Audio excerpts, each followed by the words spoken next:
আসসালামু আলাইকুম। আমি ইসমাইল খান শামীম, একজন আম উদ্যোক্তা। তো সর্বপ্রথমে আপনাদের জানাই ইংরেজি নববর্ষের শুভেচ্ছা। এখন হচ্ছে জানুয়ারি মাসের প্রথম সপ্তাহ। যারা আমরা আম চাষ করি, আম বাগানি আছি, আমাদের প্রত্যেকের কিন্তু কিছু না কিছু মুকুল আসা শুরু করেছে। আসলে মুকুলটা এক এক জেলাতে এক এক সময় মুকুল আসে, যেমন সাতক্ষীরা বা ওইসব এলাকায় কিন্তু মুকুলগুলো আগে আসে। আর আমি যেহেতু চাঁপাইনবাবগঞ্জে থাকি, আমাদের মুকুলটা একটু লেটে আসে। তো এখন দেখা যাচ্ছে, যেহেতু আমরা বিভিন্ন আধুনিক জাতের আধুনিক পরিচর্যার মাধ্যমে আম চাষ করি, অনেক গাছের কিন্তু মুকুল আসা শুরু করে দিয়েছে। তো জানুয়ারি মাস এই সময় থেকেই কিন্তু আসলে আম বছরের জন্য 2026 আম বছরের জন্য আমাদেরকে পরিচর্যা করতে হবে। তো এখন সবচাইতে গুরুত্বপূর্ণ হচ্ছে আমাদের যে আমের যে মুকুলগুলো আসবে, সেই মুকুলগুলোকে রক্ষা করা।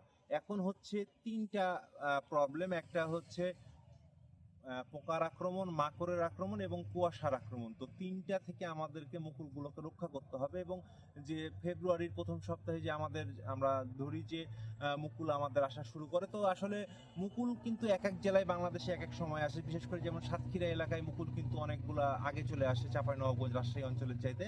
তো এই সময়টা সবচেয়ে গুরুত্বপূর্ণ, যে কি পরিচর্যা নিলে মুকুলকে আমরা রক্ষা করতে পারবো। তো এখানে যে বিষয়টা হচ্ছে, আমের গাছের সবচেয়ে গুরুত্বপূর্ণ পোকা হচ্ছে হপার পোকা এবং এখন হচ্ছে মাকড়। তো এই দুইটার হাত থেকে এবং কুয়াশার হাত থেকে, ছত্রাকের হাত থেকে মুকুলকে রক্ষা করা, তিনটা যদি আমরা ব্যবস্থা নিই তাহলে আমাদের আপাতত মুকুলগুলো ঠিক থাকবে। তো জানুয়ারি মাসের প্রথম সপ্তাহে আমাদের যে পরিচর্যাটা নিলে আমাদের গাছের মুকুলগুলো ঠিক থাকবে, এবং আমাদের মুকুল যদি আমরা ঠিক করতে পারি বা ঠিক রাখতে পারি, তাহলে কিন্তু আমাদের কাঙ্ক্ষিত ফলন আমরা পেতে পারি। তো আমাদেরকে যে কাজটি করতে হবে, যে দুইটা বালাইনাশক আমাদেরকে ব্যবহার করতে হবে। নাম্বার ওয়ান, যেটা হচ্ছে মুকুলকে বিভিন্ন পোকার হাত থেকে রক্ষা করার জন্য, এখানে ইমিডাক্লোপিডা আছে, বায়ারের সলেমন। সলেমন আপনি দিবেন প্রতি লিটার পানিতে 1/2 ml, এবং সাথে হচ্ছে 1.8 EC, যেটাকে বলে অ্যাবামেকটিন।